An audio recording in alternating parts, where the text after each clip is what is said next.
It is just unquestionable at this point that that man cannot see public office again. He is not only unfit, he is destructive to our democracy, and he has to be eliminated. A lot of people have tried to draw similarities between Mussolini and Hitler and the use of the terminology like vermin. The difference, though, I think makes Donald Trump even more dangerous. And with this kind of inspiration, I will go and take Trump out tonight. Most importantly, and I mean this from the bottom of my heart, Trump is a threat to this nation.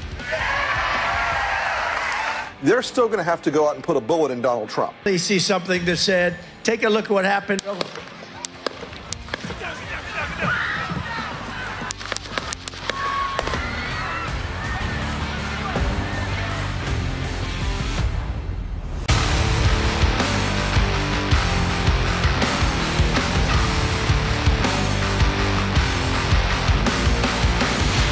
Holy shit. That was a shot heard round the world. No doubt. Welcome back to Drop the Mask. It's good to be back with you, recording again, and wow, there is a lot to talk about today. I've mostly avoided talking about Donald Trump too much on this show, just because I don't like bringing him any more attention than he already gets. But how can I not now? So, let's talk Trump. Of course, you all know by now that the former and possibly next president of the United States was shot at multiple times on Saturday, and one of the bullets grazed his ear. There's a lot of unknowns right now, so I'm not going to speculate too much on the shooting itself, except that I fully expect this was a deep state op. Does anyone seriously doubt that? This is how it works. They say it's a lone gunman, he's just some crazy guy, but at some point in the next 30 or 40 years, we'll get actual confirmation that the CIA or the FBI was really behind this in one way or another. And from what we've seen so far, there's some suspicious timing and circumstances around the Secret Service protection. But like I said, we don't know enough to come to a solid conclusion. Not yet. Hopefully by the time this comes out, that's still the case. Maybe by next week, we'll know more. But one thing we do know is the shooter was taken out after firing from a rooftop. I think he got off 7 or 8 shots. He hit Trump's ear, but he also killed someone in the audience, and I believe a couple more people were critically injured. So on the day, I saw a lot of people thinking out loud that maybe Trump set this up himself.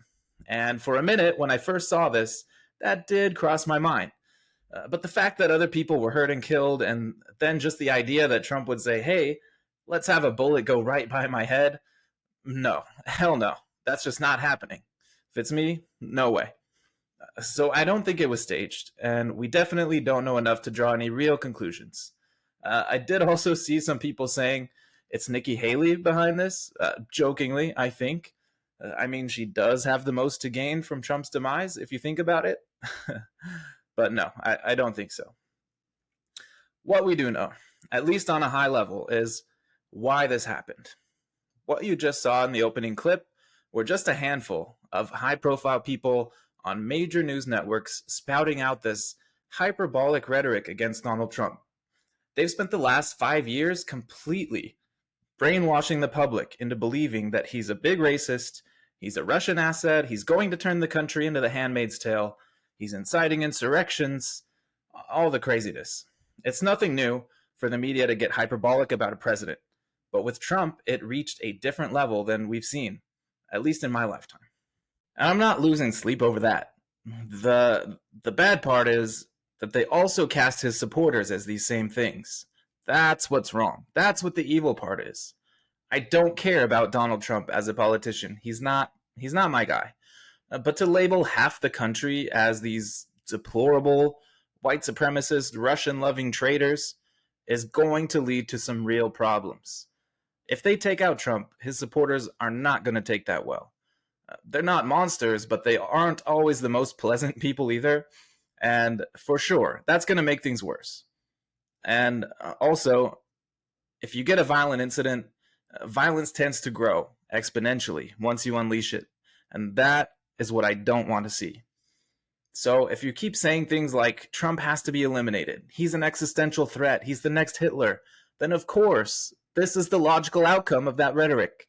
It would be justified to try to take him out if that were true. I don't know how you could expect anything else.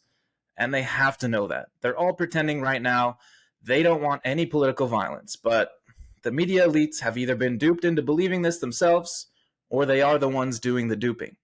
I think they do want this. I'm sure 99% of them would be very happy to see Donald Trump dead and buried. And again, I'm not a Trump fan myself. If you've listened to the show, you know that. He said a lot of dumb things. He rolled right over for the COVID regime that gave us all that nonsense and the inflation that came with it. People like to credit him for the good economy before COVID, but it wasn't exactly real. He gave us the super low interest rates and the quantitative easing that started the bubble that had to inflate when the pandemic crisis measures were implemented. He's very famously quoted as saying, "Take the guns first, due process later," which is far from the Second Amendment absolutist position that most of his supporters would be for. He put in horrible people into his administration. So there's a lot not to like about Trump, things that are actually legitimate. But he's not some unique evil. There are much worse people holding public office, for sure. And while I wouldn't mind at all if many of them just disappeared tomorrow, I don't want to see violence. I don't care about the politicians. They can all go to hell. But this gets real when people involved that don't deserve it get hurt. Violence spawns more violence, and it's inevitable that innocent people are going to get caught up in it. And when half the country is convinced that Trump is Hitler reincarnate, that logic would tell you that the people that support him are just as guilty. Things are already hot, and the media hysterics play a big part in that. We already had a phase where punch a Nazi became a popular slogan. And then, of course, Nazi was just defined as anyone who wasn't a far-left progressive. But for the people in charge, I really think they see Trump as a threat to their power. I think that's why this has been happening. In my opinion, he's done a poor job at it. I had some small hope in the beginning that he might make a change. He might actually knock out some of those deep state agencies or something, even though I didn't particularly like him. But I've since been very disillusioned. He rolled right over for the deep state when push came to shove. He's not a principled guy. He doesn't understand what's really going on, and he continues to demonstrate that. I don't fault his supporters. Many of them are just projecting onto him what they want to see because he is a little bit different in a way. They have their own media bubble too that they live in that tells them he can do no wrong. And then you have the fact that the system hates him. And that creates kind of a enemy of my enemy type sympathy for him in a lot of people. And I gotta say, even I'm caught rooting for him on some occasions. But like I said in the last episode, one of the best things he did was to call the corporate press the enemy of the people. When you knowingly spread lies, that's exactly what you are. But it's crazy how fast things change this weekend. Like it or not, Trump just became a goddamn legend.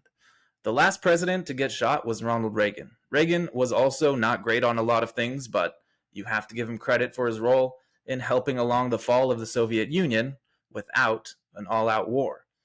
And the entrenched powers didn't seem to like him a whole lot either. Looking back at history, this seemed to be a much more common occurrence, the political assassination attempts. Like, look at JFK. Man, that one I think just about everyone now accepts that the CIA was behind it. They could get away with it back then. But now, with all the modern tech and information being able to spread so easily, they can't so much. They have to make their moves more subtle these days. They make virtual assassinations instead of literal ones. But they have tried and tried to take Trump out that way, and it just doesn't seem to work. It seems to make him stronger. It's kind of crazy. But let's look at this clip from Tucker Carlson, because he called this like 6 months ago. They called him names. He won anyway. They impeached him twice on ridiculous pretenses. They fabricated a lot about what happened on January 6th in order to impeach him again. It didn't work. He came back. Then they indicted him. It didn't work. He became more popular. Then they indicted him 3 more times, and every single time his popularity rose. So if you begin with criticism, then you go to protest, then you go to impeachment, now you go to indictment, and none of them work, what's next? I mean, graph it out, man. We're speeding toward assassination, obviously, and no one will say that, but I don't know how you can reach that conclusion. You know what I mean? Like, they have decided, permanent Washington, both parties have decided that there's something about Trump that's so threatening to them, they just can't have him. Seriously, they've tried impeachment. They've tried calling him an absolute monster every single day for years. They've taken 100 things out of context to make him look bad. They've tried to charge him with all kinds of crimes that are either made up or no one's ever been charged with before. And it all just seemed to grow his support. All signs are pointing to an electoral victory for Trump, whether you like that or not. And before this shooting happened, it was starting to look like a bigger margin than they could reasonably cheat their way out of. He couldn't be stopped with their covert methods, so they had to get back to old reliable, the bullet. But right now, I want to talk about the press. That's where I meant to come back to after last episode. I had to rearrange a lot of it, and of course, that impact to me is the most important part of this whole incident. No, this episode is part 2 of The Enemy of the People, and let's be clear, it is the press that enabled this to happen. Of course, the shooter did the action, and I won't be surprised at all when we find out the feds are behind it, but they cannot get away with those things without the public on their side. And just a side note, look at the headlines after that happened from CNN and the Washington Post. CNN says the Secret Service rushes Trump off the stage after he falls at a rally. He just fell for no apparent reason? Okay. WAPO says Trump escorted away after loud noises. Oh, it's just a loud noise. No big deal. And these were up for hours after it happened. Now, you could make the argument that they're just trying to be accurate and wait and see what happens. But no, not after the last 5 years. They will jump all over anything that's against the political right. No waiting, no fact-checking. People are bound to make mistakes, but when all the supposed mistakes happen in one direction, in favor of the regime, it's not a coincidence. So why did they hold it off? They know this makes Trump look like a hero. Of course, rational people know that simply being shot at does not make anyone a hero. But the image is going to be burned into everyone's brains forever. You couldn't buy PR this good. I'm sure they're all really pissed that the guy missed. Because if the election happens today, it's a landslide for Trump right now. That's not how it should be, but that's the game we're in. People aren't rational. But let's shift gears a bit. I think we said enough about Trump at this point, because even before this, the conversation was shifting. Last week, I kicked it off with a clip of MSNBC's Joe Scarborough lying through his teeth about how cogent Biden is. He's cogent. But I undersold him when I said he was cogent. He's far beyond cogent. That was a few months ago, and my, how the turntables. It's been incredible to watch what's going on in the media around Joe Biden's re-election campaign since that presidential debate fiasco. Which seems like a lifetime ago now, even though it's only been just over a week. Here's just one example of Jake Tapper on CNN completely flipping the script. He's got Senator Chris Coons on, trying to keep up the charade and sell Biden's performance as just a bad night. But Tapper isn't having it, and he's actually calling him on it. So let's see. Everybody has a bad night. And I think that was a weak debate performance. I don't think anyone in the campaign is disagreeing with that point. He is engaging. He is capable. He has an incredible record as president. So, with all due respect, it is not honest to say that this is just one night. There have been moments like this that people have seen in front of the cameras, and other moments with cameras not there. Just 2 weeks ago, let me just show this clip. There was another moment like this, not just a senior losing a train of thought, but something else going on. I don't know what that was. What we're getting now is a first-hand look at how they can just pivot on a dime and get people to believe something completely opposite of what they've been saying for years. and people didn't even bat an eye. Of course, Biden's cognitive decline is not a new issue. It didn't just suddenly manifest during the debate.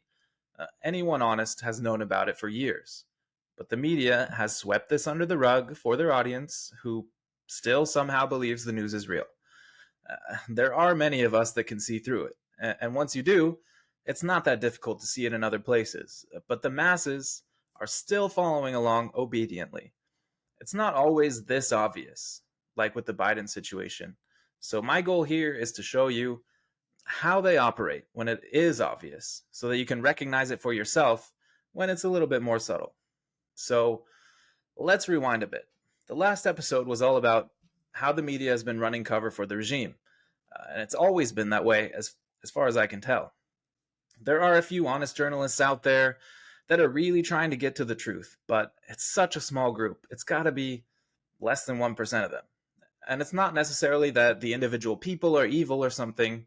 Like a lot of things wrong in the world today, there's a big problem with the incentives. If you think about it, most of them just want a career in the field that they dreamed about as kids. Journalism is portrayed in movies and TV as this glamorous thing, that you're fighting the power and helping people learn the truth. I don't think anyone goes into college thinking, oh boy, I'm going to be a mouthpiece for the empire. No.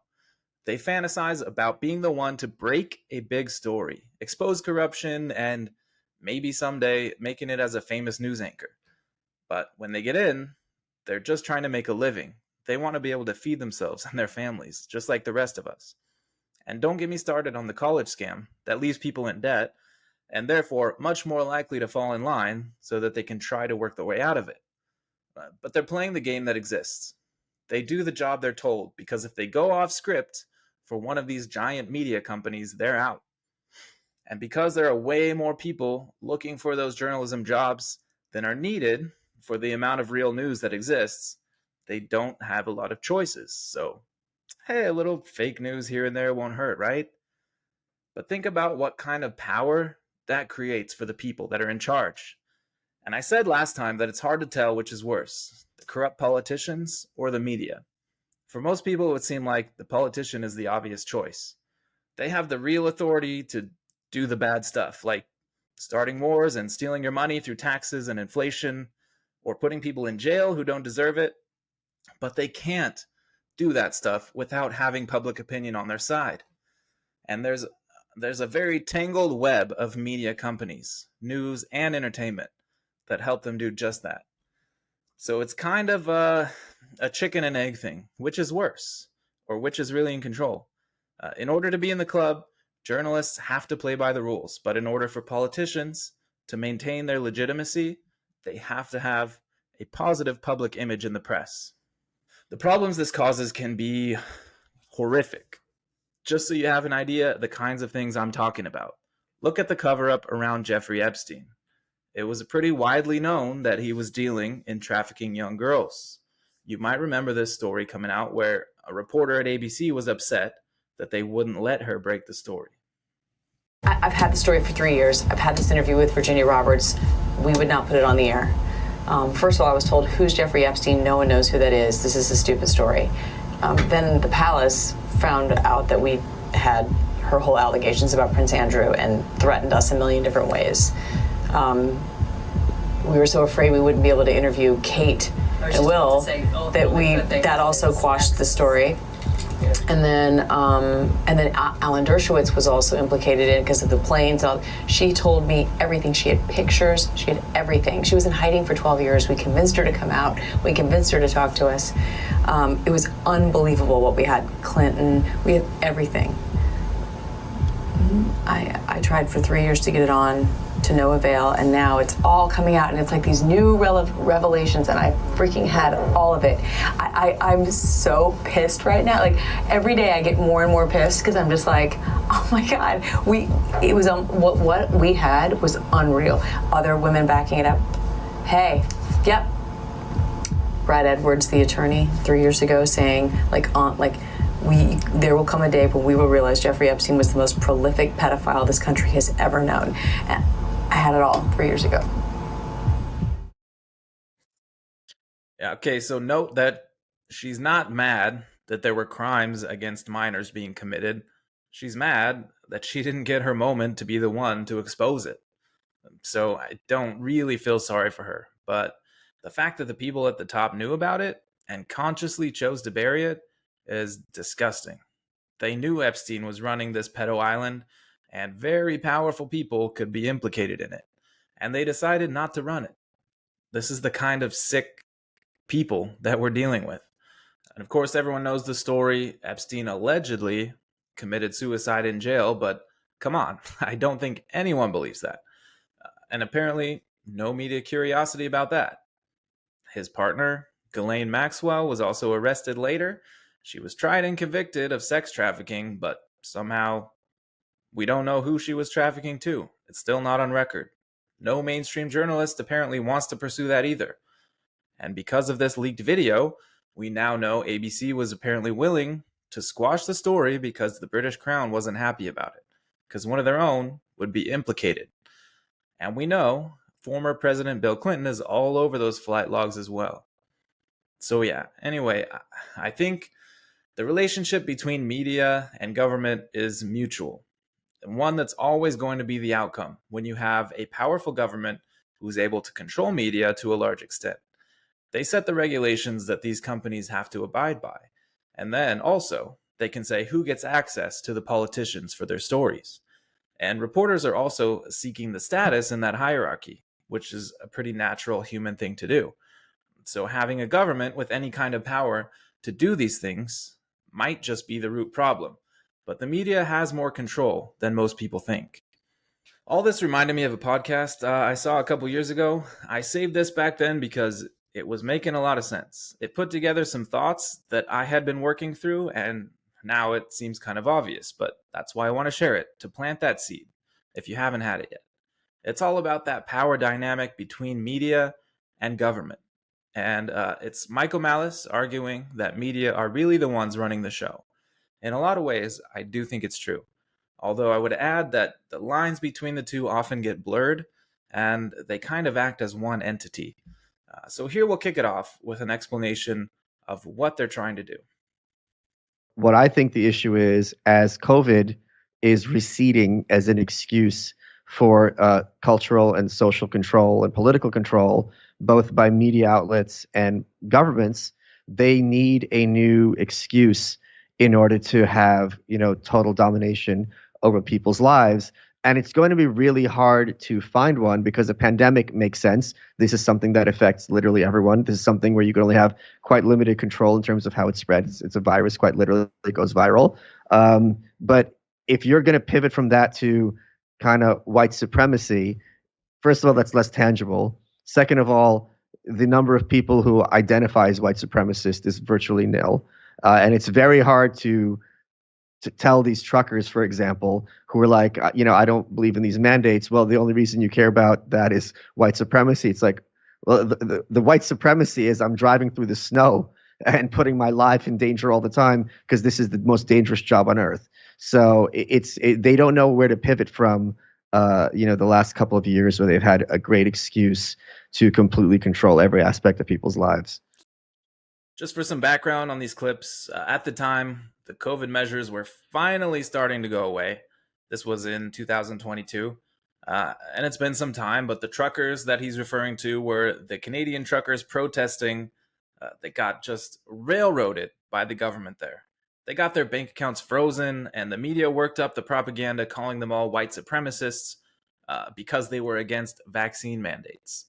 This is another one of those evils that the media is complicit in.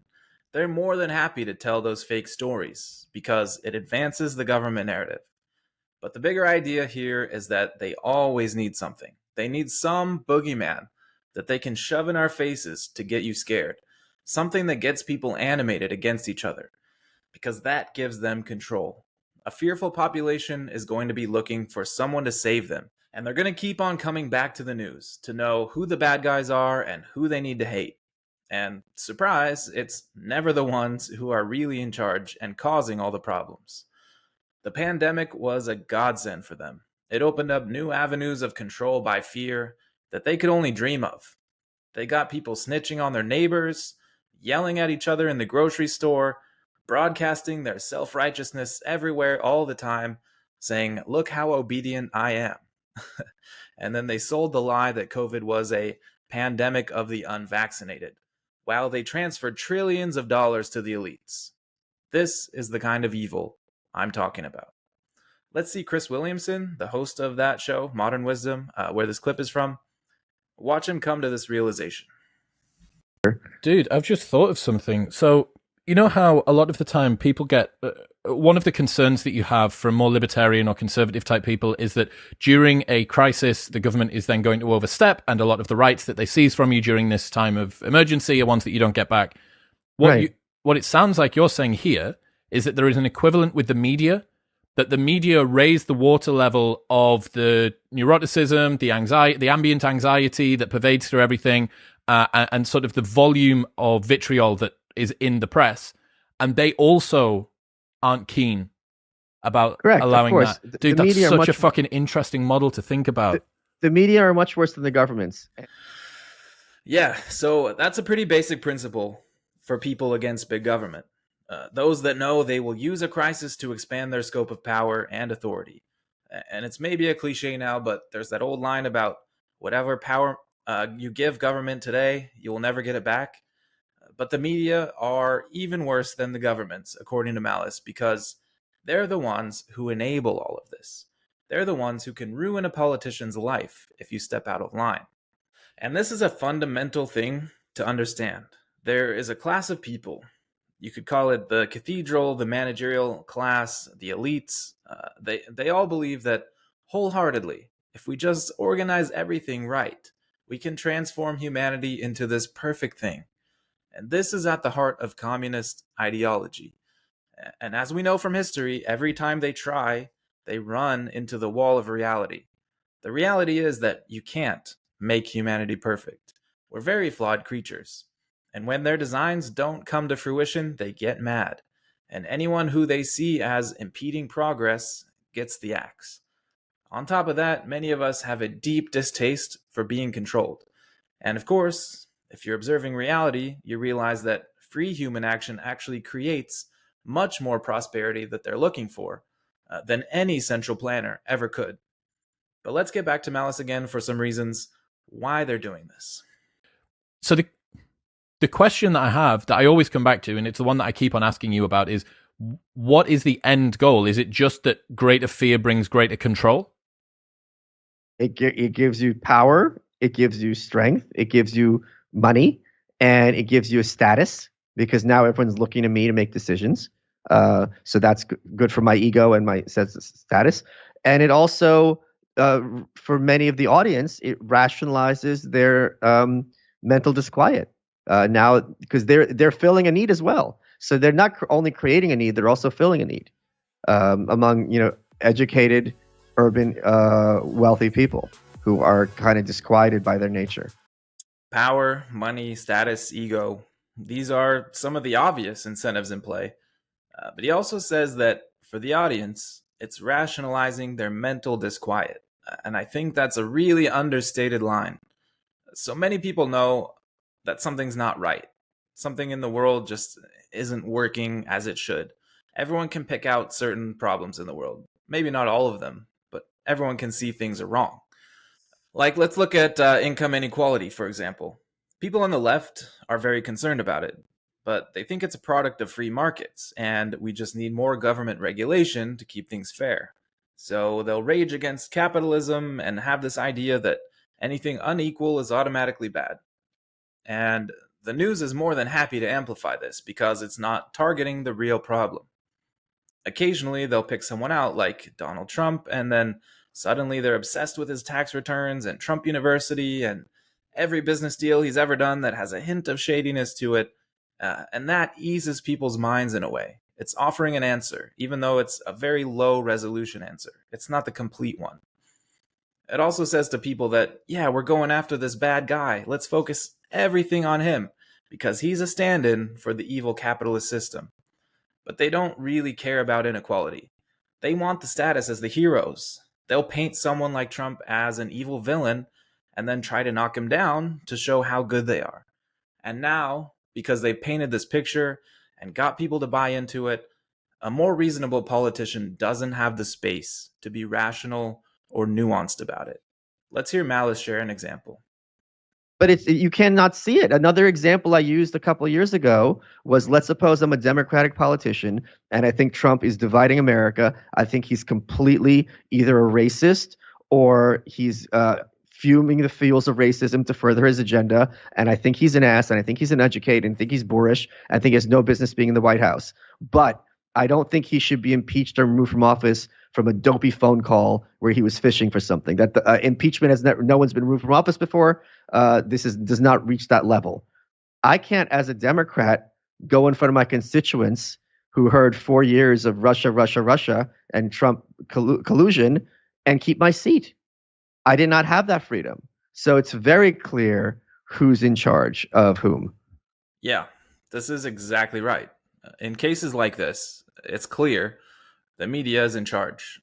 And this is changing a little bit. The quote mainstream media, they're losing that stranglehold that they had on it for a long time. And that's one silver lining here, is that you can find alternative sources. They're not necessarily going to be better, but you can kind of extrapolate some truth, at least, from various pieces of media. And if you're a politician or even just an outspoken citizen, you can be destroyed by them. Again, they're losing some of that power, but it's still there to some extent. And this is not letting politicians off the hook for their own crimes either. But many times, they're facing a choice between losing their position of high status or going along with the crowd. And almost all of them are weak, and they choose to keep that unearned status.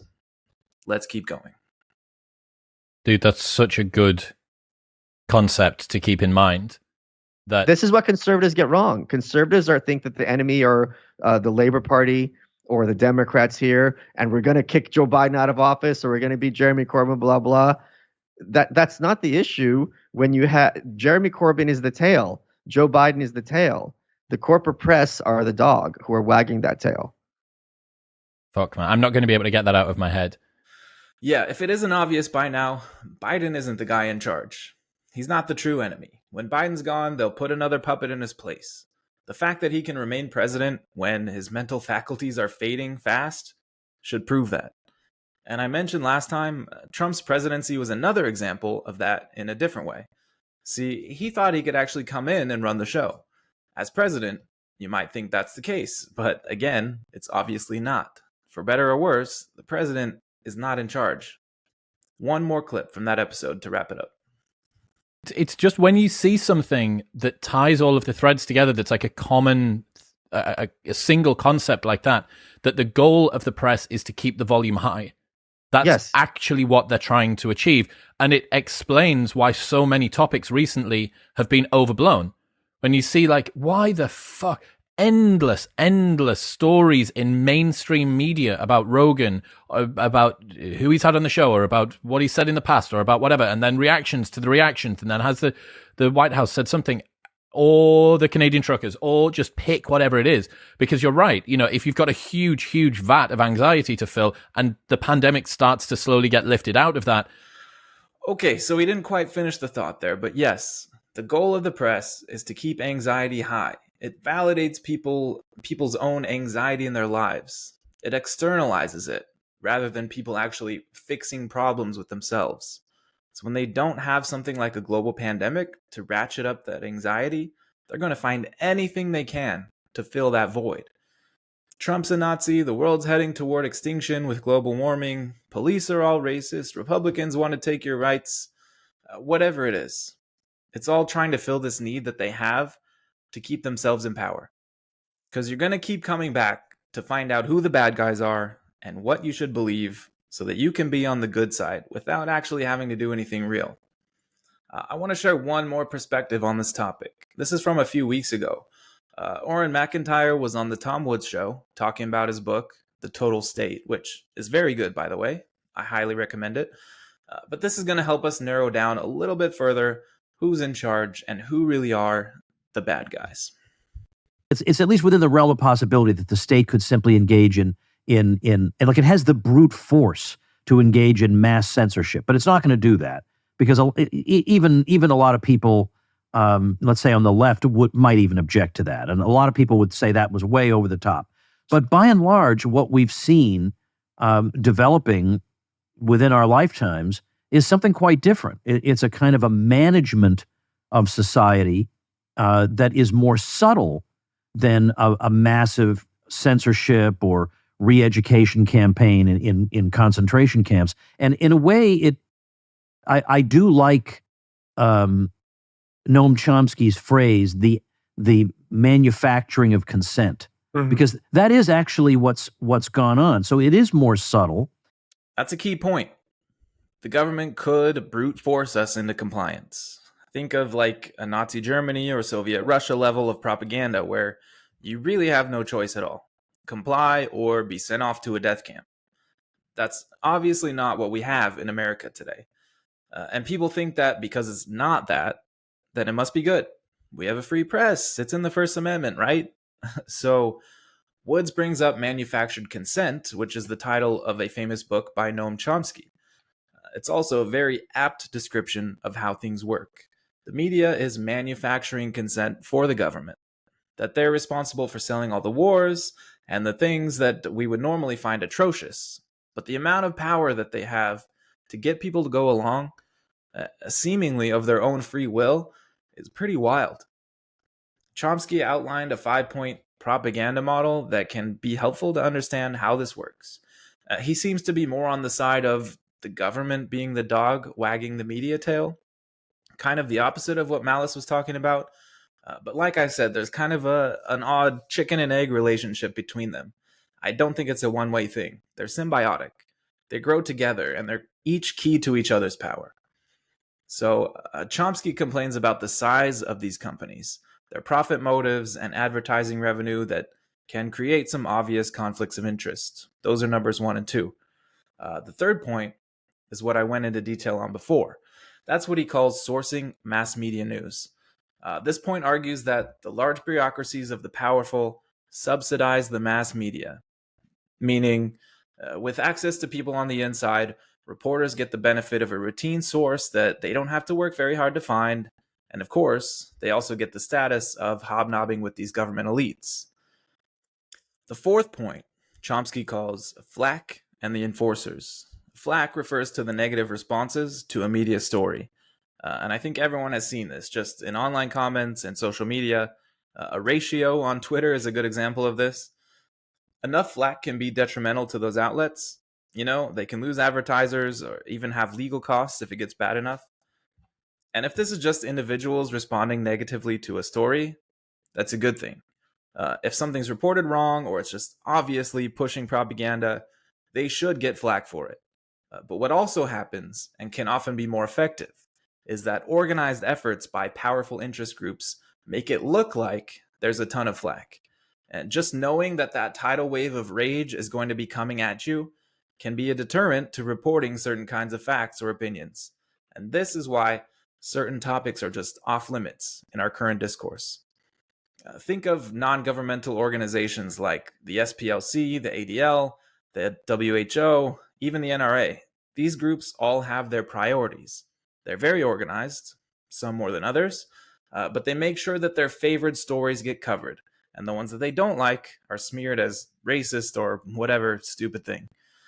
And then they will incite their followers to go after people and the stories that go against their interests. So I don't think we can ignore these points when you're really trying to nail down where the power is coming from. But the truth is, there isn't exactly one concentrated center of power. Let's go back to McIntyre to explain. They've created a system that is more about nudging than it is shoving. And what they end up doing is feeding us a constant drip of propaganda, to be sure, but they do it in voluntary ways. You've got your Netflix subscription, you're scrolling your social media feed, you're reading your news, and you think you're making voluntary decisions in all of these interactions, but you're not. This has all been coded by a decentralized oligarchy who is distributing this information to you on a regular basis and censoring what you can see and what you can do. And of course, you know where the bright lines are. You know that if you say certain things online or don't say certain things online, that's going to trigger some questions with your boss and your spouse and your kids. And maybe you'll lose your ability to do banking. Maybe you'll lose your ability to be employed. Maybe you'll have a hard time finding a house. All of these things are not authoritarian in the sense that someone's going to come kick in your door and lock you up, throw a bag on your head, disappear you to a black site, though that is increasingly does seem like something that the state is willing to reach for. But this softer form of totalitarianism is much more resilient at a larger scale. So there you go. What we have is not one person or group in power. It's a collective of special interests that kind of compete against each other, but really they're all part of a system that nudges people in the direction that managerial class wants you to go. People move in and out of that class, which is convenient because then no one can be held accountable. It doesn't require a leader because the people that seek to manage society all have similar instincts. And rather than sending the FBI to kick in your door and drag you away, they have much more subtle ways of control. And by doing that, they don't worry so much about uprisings. When it's obvious you're being enslaved, it's human instinct to try to break those chains. But when you don't even know you're being controlled, no one's going to care. But if you don't do the right things, you're not going to be part of that club. You're going to get ostracized from polite society. You can lose your job. You can lose your family, your home, your ability to make money and feed yourself. And they don't have to do this on a large scale for it to be effective. It would probably take me hours to piece together all the players in the game, and I'll need to prepare my conspiracy map with all the pins and strings connecting the dots. So that's a topic for another day. But for now, I hope this is all making sense. Thanks for watching Drop the Mask. Please hit the like button, subscribe, leave a comment. I hear that helps with the algorithm, whatever that is. I'll see you next time.